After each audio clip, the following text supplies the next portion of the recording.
ప్రాజెక్టులో diaphragm wall కట్టి వదిలిపెట్టాం.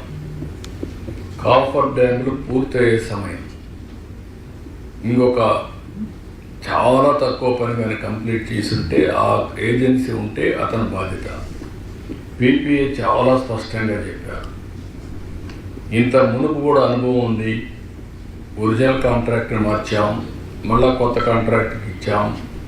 అంటే అప్పట్లో ఒరిజినల్గా 2004 నుంచి ఆ క్లెయిమ్స్ అన్నీ ఉన్నాయి.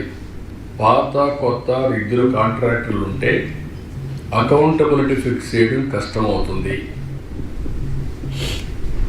ఎవరు రెస్పాన్సిబిలిటీ ఉంటుందో మనం చెప్పలేము, చాలా డిఫికల్ట్ అని దయచేసి ఆలోచించమని చెప్తే క్యాన్సిల్ చేసి రాటిఫికేషన్ పంపించారు. అంత దుర్మార్గంగా ఒకవేళ పంపిస్తే దాన్ని ప్రొటెక్ట్ చేశారంటే అది కూడా చేయకుండా చేశారు. దీంతో మొత్తం కలిసి మీరు చూస్తే ఆగస్ట్ అక్టోబర్ 2020లో వరదలు వచ్చాయి. ఆ వరద నీరంతా అక్కడ వెళ్ళింది. డయాఫామ్ వాల్ పూర్తిగా దెబ్బతినే పరిస్థితికి వచ్చింది. అక్కడి నుంచి ఇప్పటి వరకు ఈ ప్రాజెక్ట్ని మొత్తం నిర్వీర్యం చేశారు. ఇది ఒక ఎగ్జాంపుల్.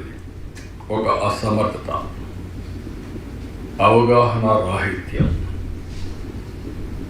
అవినీతి, కుట్ర ఇవన్నీ కలిపి పోలవరాన్ని ఇంకా ఎంత నాశనం చేయాలనో అంత నాశనం చేసే పరిస్థితికి వచ్చారు. మీరు చూస్తే ఈరోజు నేను అన్నీ కూడా మళ్ళా చూసాం. Upper coffer dam, lower coffer dam, మధ్యలో డయాఫామ్ వాల్, గ్యాప్ 1, గ్యాప్ 2 ఇవన్నీ కూడా మీరు చూస్తే ఏదైతే అక్కడ వాటర్ పోయిన తర్వాత ఆ ఎరోషన్తో ఆ వెలాసిటీ విపరీతంగా గోదావరి వాటర్ అనేది పెద్ద ఉధృతంగా వస్తుంది. ఎప్పుడైతే అక్కడ వచ్చిందో ఆ వాటర్ అంతా కూడా ఇచ్చేసి మొత్తం తిప్పేసే పరిస్థితికి వచ్చింది.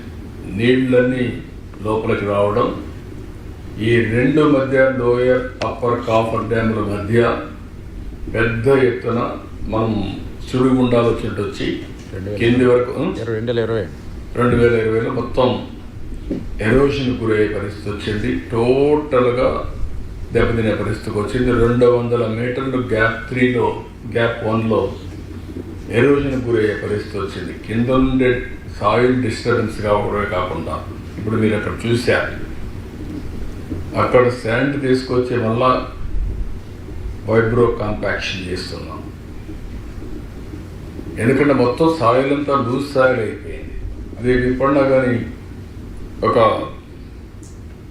భూకంపాలు అలాంటివి వస్తే ప్రాజెక్ట్ కూడా షేక్ అయ్యే పరిస్థితి వస్తుంది. కాబట్టి ఆ స్టాండర్డ్స్ ప్రకారం మళ్ళా చేయాల్సిన అవసరం మొత్తం చేసే పరిస్థితి వచ్చారు. ఒక దుర్మార్గమైన కార్యక్రమం వచ్చినప్పుడు 2400 కోట్ల రూపాయలు అదనంగా అయింది. ఉదాహరణకు న్యూ డయాఫామ్ వాల్ 990 కోట్లు, ఆ రోజు 440 కోట్లతో పూర్తి చేశాం. మోర్ దెన్ డబల్ అయింది. ఇంకొక పక్క వైబ్రో కాంపాక్షన్, నేను పెట్టిన ఇసుక మీరు చూశారు, ఇప్పుడు చూపించాను. 836 కోట్లు అయింది.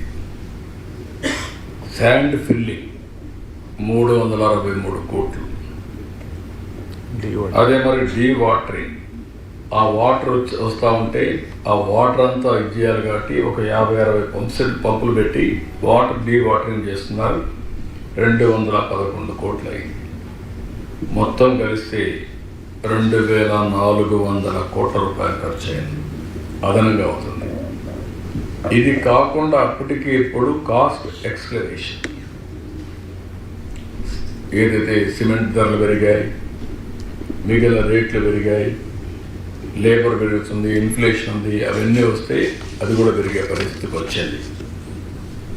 ఇంకొక పక్క గవర్నమెంట్ ఆఫ్ ఇండియా ఇచ్చినటువంటి 8242 కోట్లు ఇస్తే 2334 కోట్ల రూపాయలు డైవర్ట్ చేశారు. డైవర్ట్ చేసి ఒక 2,000 కోట్ల రూపాయలు పెండింగ్ బిల్స్ పెట్టారు. దీంతో పనిచేయడం కూడా ఆపేశారు. ఎటు పనిచేయడానికి కూడా వీలు కాదు.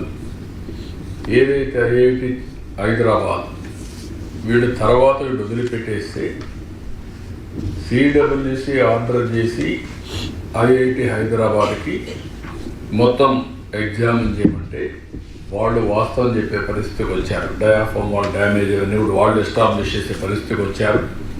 ఆ తర్వాత కూడా నిర్ణయం చేయకపోతే అది ఎక్కడికెక్కడ ఉండిపోయే పరిస్థితికి వచ్చింది. ఈరోజు యాక్చువల్ పరిస్థితి మీరు చూస్తే ప్రాజెక్ట్ సివిల్ వర్క్స్ అన్నీ 71.793 ఆ రోజు మేము చేశాం. 3.84% మాత్రం వాళ్ళు చేశారు. ఇప్పుడు వచ్చిన తర్వాత మళ్ళీ అన్ని ఘాట్లో పెడుతూ 1.02 చేశాం. 76.79% అయింది. అదే మరి Polavaram right main canal, left main canal, ఇంకొక పక్క ఎల్ఏ అండ్ R&R ఇవన్నీ కూడా చేయాల్సిన అవసరం ఉంది. వీటికన్నిటికీ మీరు ఒకసారి చూస్తే మొన్న ఎన్నికల అవుతాను ఒకసారి వచ్చి చూసాం. అప్పటికి ఇంటర్నేషనల్ ఎక్స్పర్ట్స్ని వేశారు. వాళ్ళు పూర్తిగా అప్పటికి కంప్లీట్ చేసే పరిస్థితులు లేరు.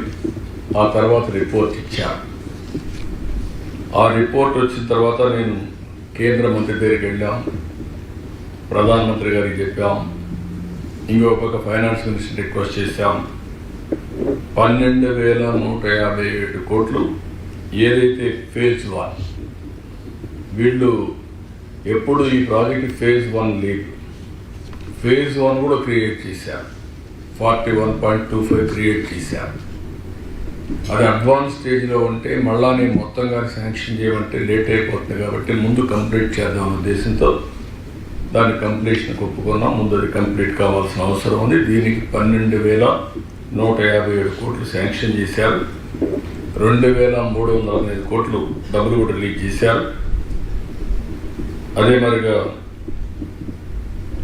దీని మీద ఆ డబ్బులంతా కూడా మనం